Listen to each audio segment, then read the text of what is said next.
Nag-uusap lang pala. Bakit kailangan mo pang gumawa ng stunt na ganito ha?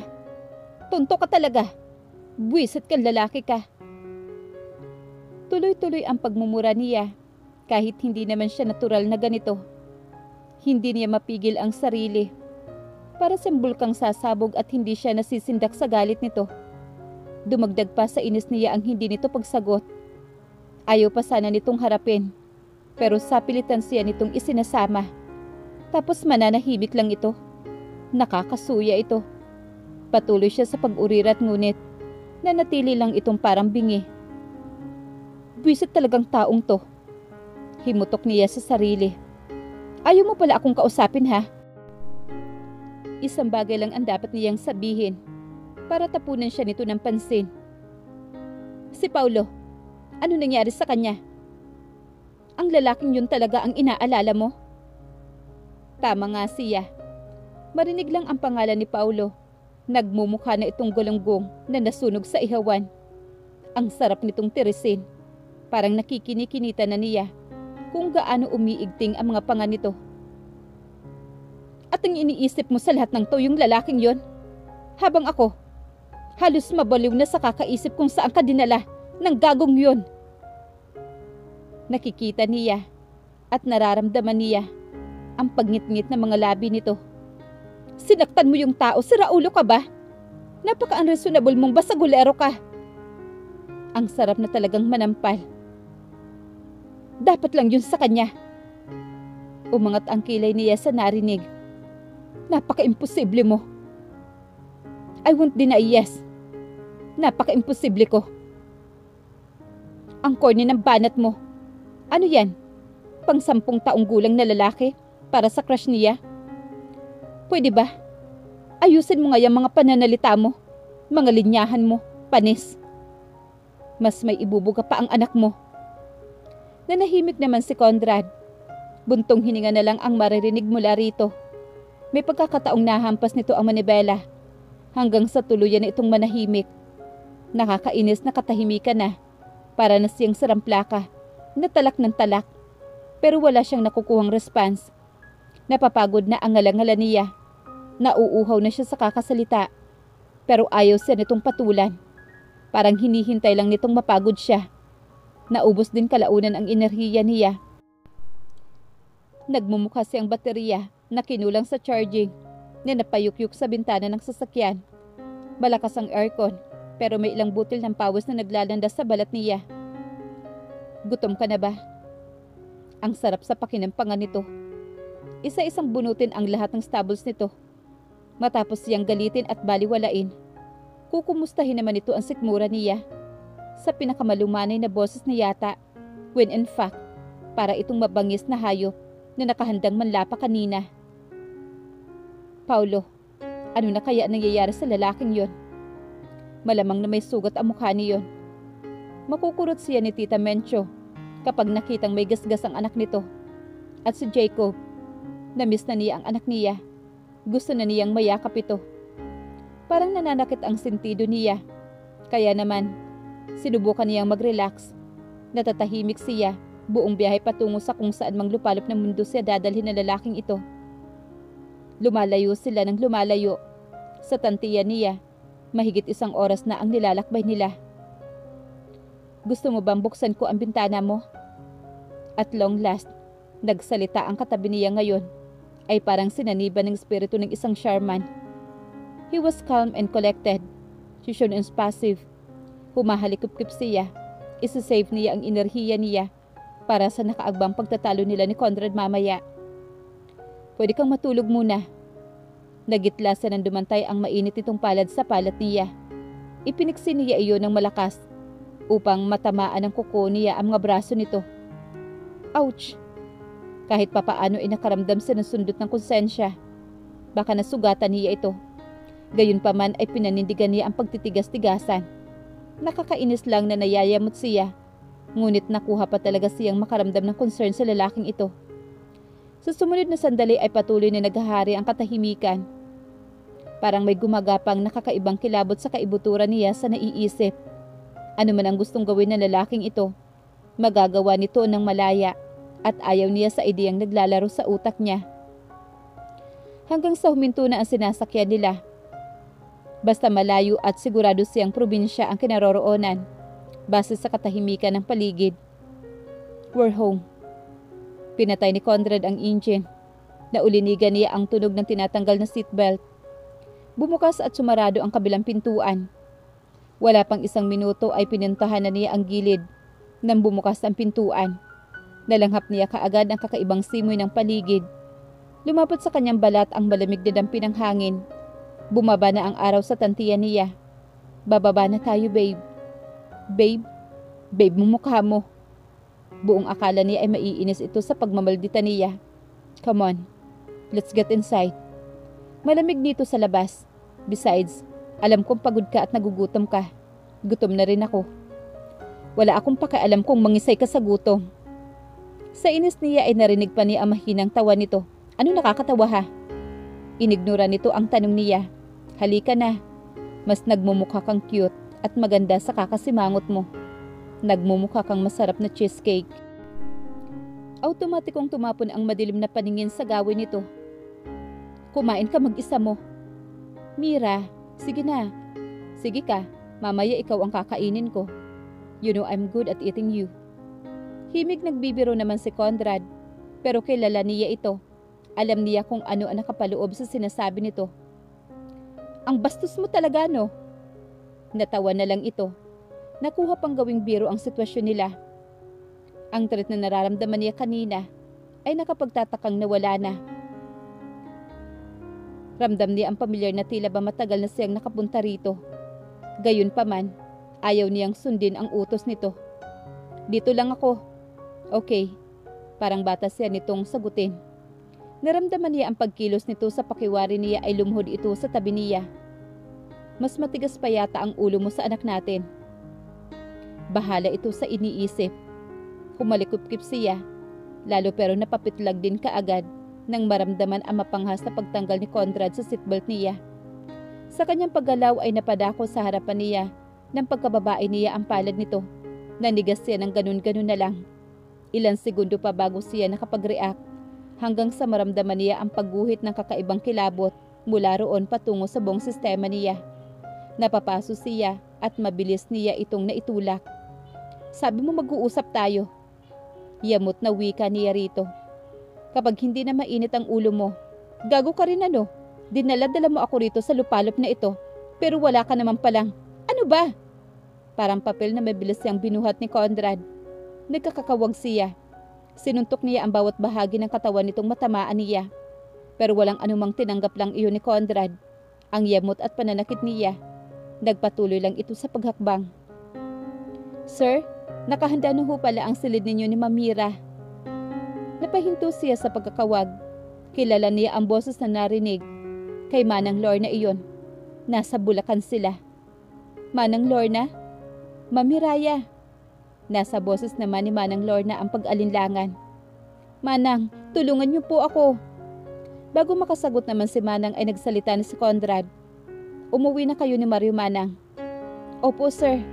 Pasensya na ho, ma'am. Sige na po, Mamira. Sige, sir. Helpless na pinakinggan na lang niya ang papalayong mga yabag ni Manang Lorna. Walang silbi kung magsisigaw siya. Napapagod na rin kaya siya. Mas minabuti niyang ininagay na ang buong bigat niya sa matitibon nitong mga braso. Isinandal niya ang ulo sa dibdib nito. Apart from Conrad's footstep, naririnig niya ang mabilis na tibok ng puso nito. Habang pinakikinggan niya ang pintig ng puso ni Conrad, tila may pumipitik sa kaloob-looban niya. Parang may nagbukas na bahagi ng puso at umaalpas ang damdaming kinikip-kip sa loob ng maraming taon. Para bang nakakaramdam siya ng pangungulila rito, sakit at pagmamahal at the same time. Parang binagyong mga alaw na magsusuntukan iyon sa kaloob-looban niya. At namimiss niya ang lahat ng iyon. Ayaw man niyang aminin. Pero, Mira. Nag-aalang lang boses naman ni Conrad. Alam niyang nakatunghay ito sa kanya ngayon.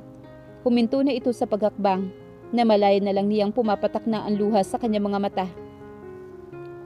Mira, nasaan tayo ngayon? Mababa ang tonong tanong niya rito. Nasa silid natin. Silid natin. Ang kapal ng mukha nito. Bakit mo ako dinala rito? Mahihinuha ang pait sa boses niya.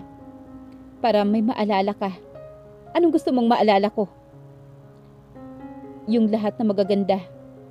Yung lahat kung gaano tayo kasaya noon. Masaya? Noon? Tapos na yon. Nagtapos na sila. Matagal na. Sumusulasok na naman ang puot sa kanyang dibdib. Buong pwersa niyang itinulak si Conrad sa dibdib. Hinayaan siya nitong makawala sa mga bisig nito. Halos mabuhay siya sa pagtayo niya. Mabuti na lang at napahawak siya sa isang matigis na bagay. Diyan ka lang. Huwag mo akong hahawakan. Ipinananggalan niya ang kanyang palad nang maramdaman ang tangka nitong paglapit sa kanya. Humakbang siya paatras, palayo kay Conrad, hanggang sa bumundol ang likod niya at mga binti niya sa paanan ng kama.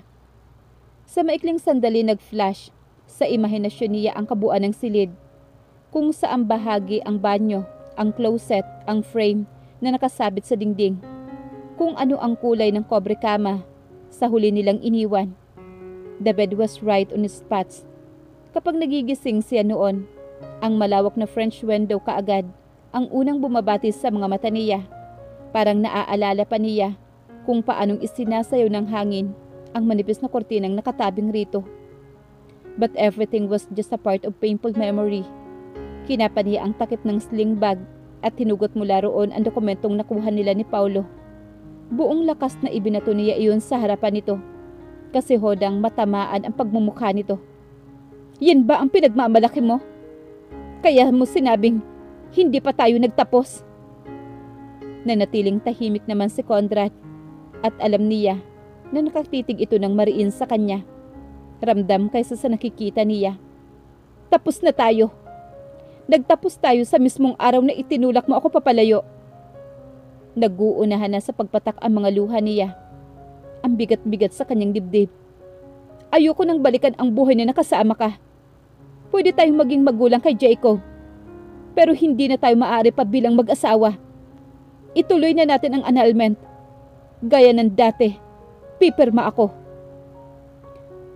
No, Mira. Nasa boses nito ang sakit. Ikaw, si Jacob, at ako. Mabubuo tayo bilang mag-anak. We belong to each other. You and Jacob are mine. Masasalamin ang tila takot sa boses nito. Ang kapal na mukha mong ariin kami. Ang dali-dali mo nga akong napakawala noon.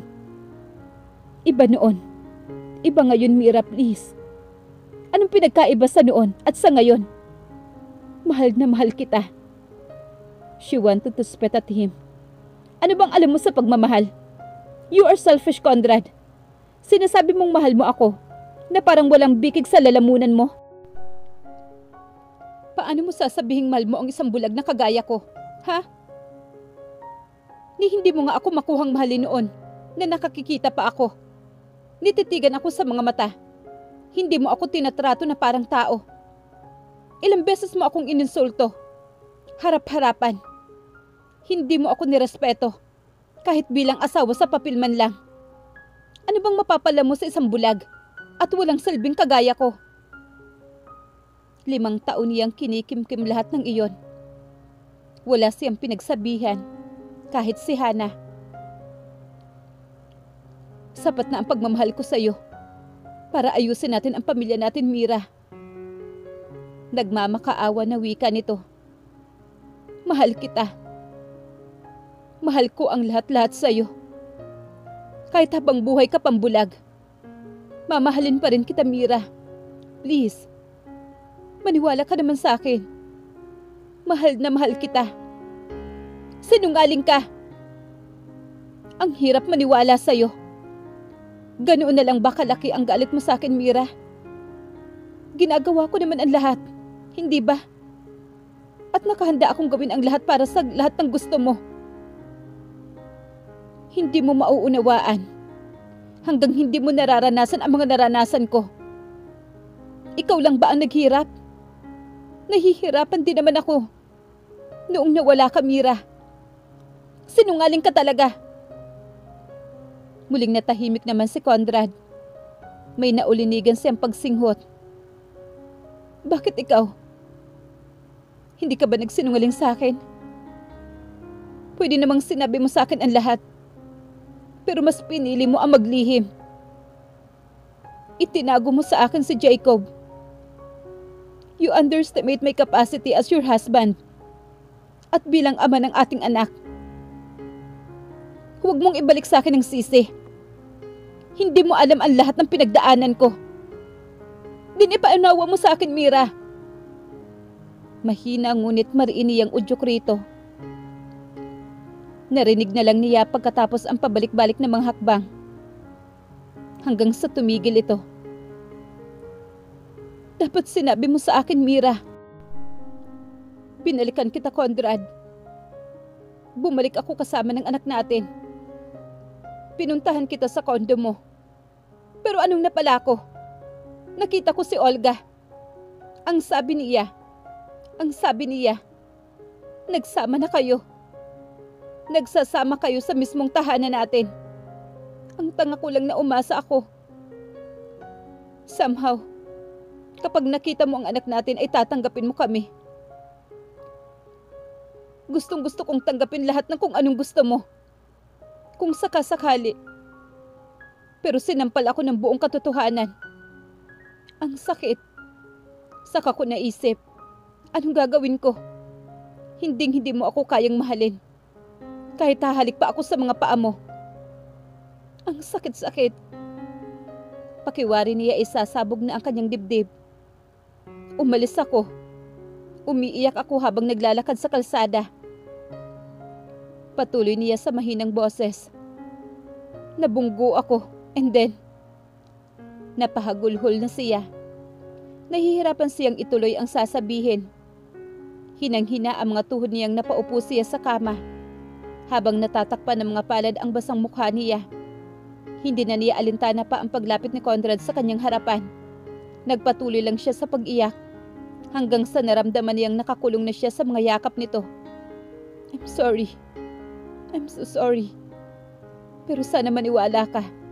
Binalikan kita. Pero wala ka na. Sinundan kita sa Tugigaraw. Nakaharap ko si tatay. Galit na galit siya sa akin. Hindi ako makalapit sa iyo. Kaya hinayaan ko muna kayo. 1 linggo pagkatapos nun, bumalik ako pero hindi ko na kayo mahanap. Iba na ang may-ari ng bahay ninyo. Hinanap kita kahit saan. Sa paliparan, sa pier. Hindi ko na kayo makita, Pamira. Si Tatay Raul, ginawa niya ang lahat. Para lang, maitago ka niya. Marahan niyang inalis sa mga bisig nitong nakayakap sa kanya. Ginawa mo bang sinungaling ang tatay ko? Napaka-hopeless mo talaga. Nagtatahi ka ng kasinungalingan para lang makuha ang gusto mo. Hindi ito kumibo. Nanatili lang sa kanyang paanan. Ano ba ang gagawin ko para mapatawad mo ako? Pagod ang boses na wika naman ni Conrad. Maglaho ka sa buhay ko. Matatag niyang sagot. Habang buhay. Naghari naman ang katahimikan. Singhot ni Conrad at tunog ng iyak niya ang maririnig sa loob ng silid.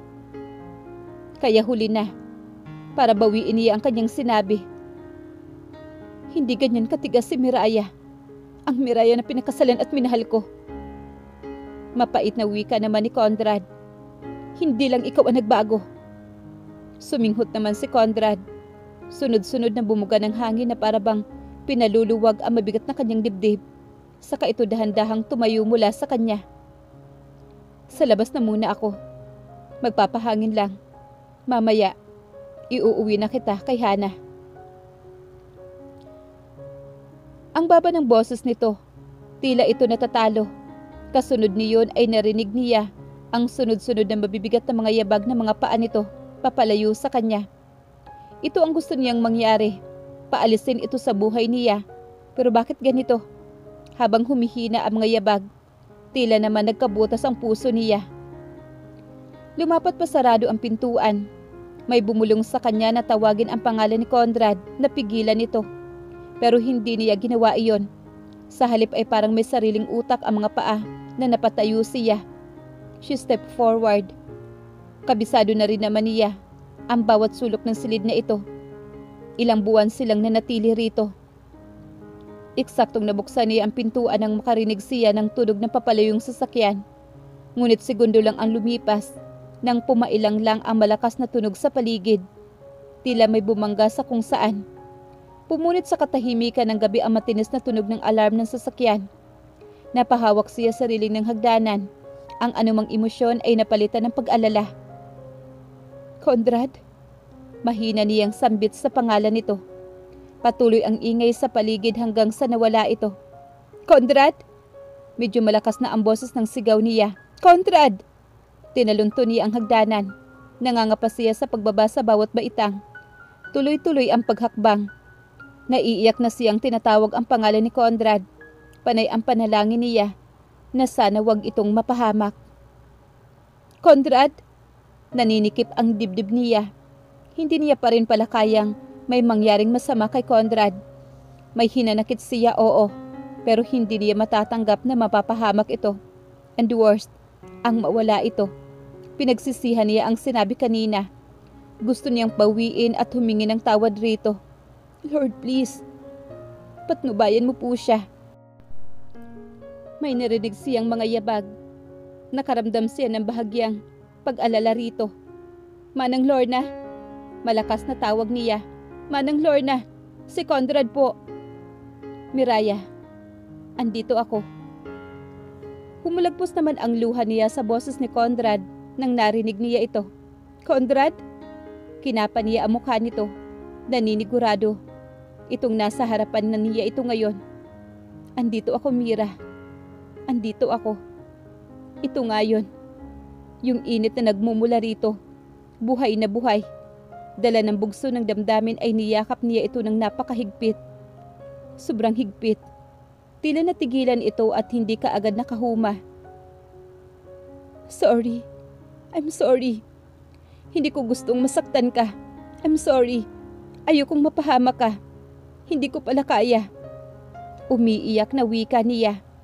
Nakabaon na ngayon ang mukha niya sa dibdib nito, habang hinahagod naman ito ang likod niya.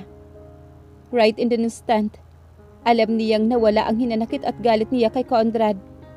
Mas matimbang pa rin ang pagmamahal niya sa asawa niya.